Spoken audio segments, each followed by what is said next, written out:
তা আমি এটা আসলে এটা কোনো ধার না, এটা তার অধিকার। কারণ সমিতি যদি কালকে আমিও মারা যেতে পারি, আমার ফ্যামিলিরও কোটি কোটি টাকা আছে, কিন্তু আমারও প্রয়োজন হইতে পারে, শিল্পী সমিতির কাছে আসতে পারে।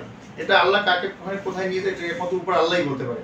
কারণ এমনও আছে যে কোটি কোটি টাকার মালিক, সে 5 বছর 10 বছর 15 বছর পরে সে পাগল রাস্তায় বিক্রি করে এরকম প্রমাণ কিন্তু আছে।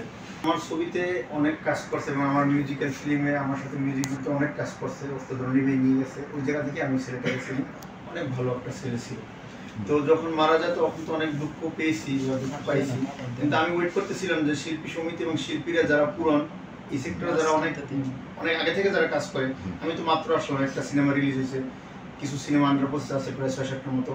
তো ওই জায়গা থেকে আমি একটু টাইম নিয়েছিলাম যে আমি আমার ওস্তাদকে বলবো যে তার পরিবারটা আমি একটু অর্থ সহায়তা দেবো। এটা আসলে এটা দান না, এটা আসলে দানের কিছু নেই এখানে, তার পরিবারের একটা অধিকার। কারণ এটা বাংলাদেশের সবচেয়ে বড় ইন্ডাস্ট্রি, সিনেমা ইন্ডাস্ট্রি। এখানে যদি একজন আমাদের সহকর্মী মারা যায়, সেটা সে কিন্তু আসলে যারা ফাইট ডিরেকশন দেয় এবং ফাইটের দ্বারা কিন্তু সব লোক কিন্তু আসলে বড় লোক না, এটা আসলে সবাই বড় লোক না।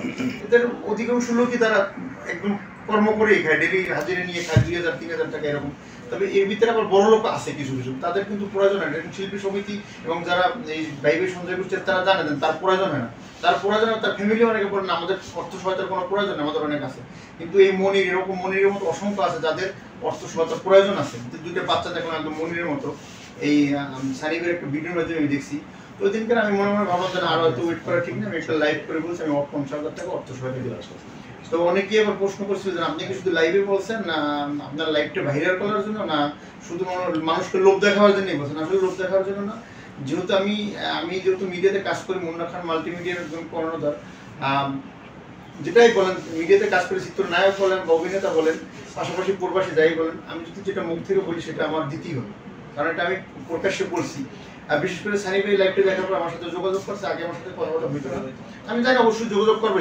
এটাকে উদ্দেশ্য করে আপনার সাথে আমার প্রথম কথা। হ্যাঁ হ্যাঁ হ্যাঁ, তা আমি এটা আসলে এটা কোনো ধার না, এটা তার অধিকার। কারণ সমিতি যদি কালকে আমিও মারা যেতে পারি, আমার ফ্যামিলিরও কোটি কোটি টাকা আছে, কিন্তু আমারও প্রয়োজন হইতে পারে, শিল্পী সমিতির কাছে আসতে পারে। এটা আল্লাহ কাকে কোথায় নিয়ে যায় একমাত্র উপর আল্লাহই বলতে পারে। কারণ এমনও আছে যে কোটি কোটি টাকার মালিক, সে 5 বছর 10 বছর 15 বছর পরে সে পাগল রাস্তায় বিক্রি করে এরকম প্রমাণ কিন্তু আছে।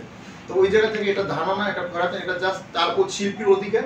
আমি তার হাতে তুলে দিচ্ছি, আপনি আপনার তার ফ্যামিলির কাছে, পরিবারের কাছে আপনি পৌঁছে দেবেন হারুন ভাইয়ের মাধ্যমে, তাদের মাধ্যমে, যেহেতু আমি তাদেরকে চিনি। Thank you. আরেকটু কথা বলতে চাই যে শিল্পী, এই ফাইট ডিরেক্টর, এই ফাইটারদের জন্য কিন্তু আজকে আমরা শিল্পী। কারণ যে একটু আগে সানিমি বললো যে আমাদের যে বড় বড় রিস্কের কাজটা কিন্তু তারাই করে থাকে। শুধু যে কোনো শিল্পী মারা গেলে, যে কোনো শিল্পীর কোনো সমস্যা হলে এটাকে আপনারা দাম দেবেন না, তাদের পাশে দাঁড়াই তাদেরকে কিছু একটু হেল্প করেন, তাহলে এটা আমাদের নৈতিক অধিকার, এটা আমাদের করা উচিত। এটা না করলে আমরা মানুষের ভিতরেই করি না।